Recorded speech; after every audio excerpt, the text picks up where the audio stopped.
बिस्मिल्लाहिर्रहमानिर्रहीम। अस्सलाम वालेकुम रहमतुल्लाहि व बरकातुहू। नाज़रीन, मैं हकीम खालिद महमूद नक्शबंदी मुजद्दिदी एक नई वीडियो के साथ हाजिर हूँ और आप सबको अपने चैनल पर खुशामदीद कहता हूँ।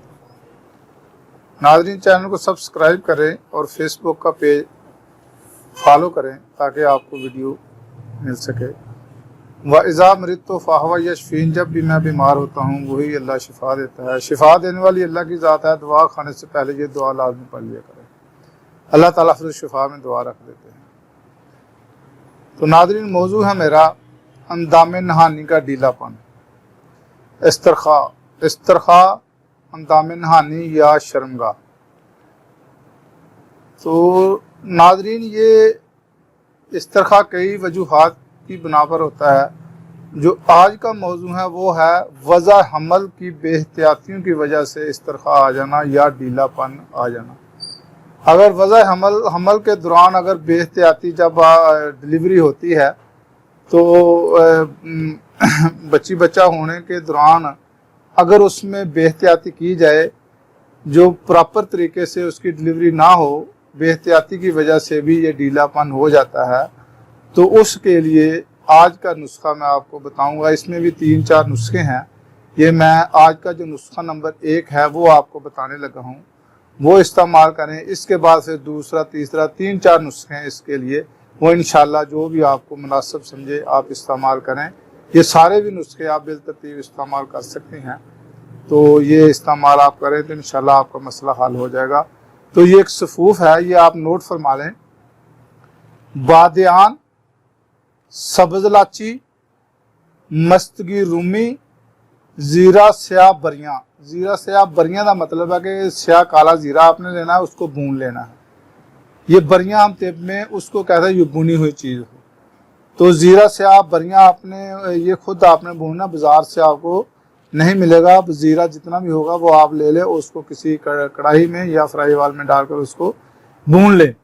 आगे गुल सुरख, ज़रूरत, दारचीनी, जायफल, ऊद गरकी, क्रमफल, बालछड़, छड़ेला, कहरबाय शमी, यशब सब्ज़, ये तमाम अद्वियात बराबर वजन लेनी है। 1-1 तोला ले लें, 2-2 तोला ले लें, 4-4 तोला ले लें, जितनी आपकी मर्जी है वो आप ले लें। ये सब दुआएं और उसको आपने कूट कर सफूफ बनाना है और उसको तकरीबन सुबह शाम अरके बादियान या अरके इलाची, ये दोनों में से कोई भी मिल जाए, या दोनों आधा कप ले ले। 1 कप लेके इसकी 4 माशा खुराक आपने सुबह लेनी है और 4 माशा ही शाम को लेनी है।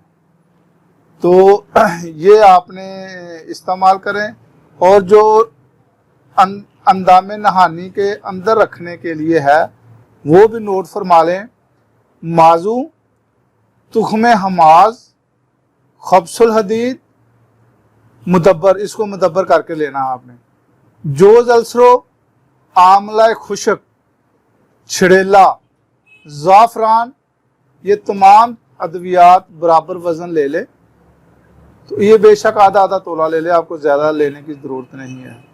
आधा तोला ले ले, तमाम वज़न इसका आप सफूफ बना ले और सफूफ आपने इसको अलहदा रखना है। इसके बाद जुफत बलूत, माजू, गुलनार, ये आपने तीनों चीज़ें बराबर वज़न लेकर इसको पानी में खूब अच्छी तरह जोश देना है। जोश दे के एक कपड़ा लेना है और उस कपड़े को इस पानी में इसको तर कर लें। तर करके जो मैंने सफूफ बताया है वो थोड़ा सा उस कपड़े में छिड़ कर किसी भी दाया से, जिसको हम तेब में काबला भी कहते हैं, उसके ज़रिए इसको अंदामे नहाने के अंदर रखाएं। तो जो वज़ा हमल की बेहतियाती की वजह से ढीलापन आ गया है, इस्तरखा आ गया है अंदामे नहानी में, तो ये नुस्खा आप दोनों इस्तेमाल करें तो इंशाअल्लाह ताला आपका काफ़ी हद तक मसला ठीक हो जाएगा। ये है नुस्खा नंबर 1। इसके बाद मैं इंशाअल्लाह दूसरा, तीसरा, चौथा जितने भी होंगे मैं आपकी खिदमत में पेश कर दूंगा, जो भी आप चाहे इस्तेमाल। तो खुसूसी तौर पे गुज़ा की एहतियात करनी है। गुज़ा जो है वो खाएं जो हज़म हो। لطیف ہو، مزیدار ہو، ہاضم ہو. ہم اس کو طب میں کہتے ہیں زود ہضم.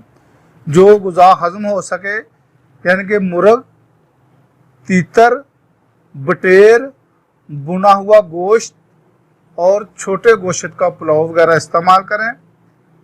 جو ثقیل بادی چیزیں اور زیادہ مرطوب چیزوں سے پرہیز کریں. تو یہ اس کے لیے یعنی کہ کمزوری ہوتی ہے، اور جتنی بھی آپ مقوی غذائیں، طاقتور غذائیں استعمال کریں گی، اتنا ہی آپ کو اس کا بہت زیادہ فائدہ ہوگا. جو بھی آپ چاہے استعمال کریں. خدا حافظ. السلام علیکم ورحمۃ اللہ وبرکاتہ.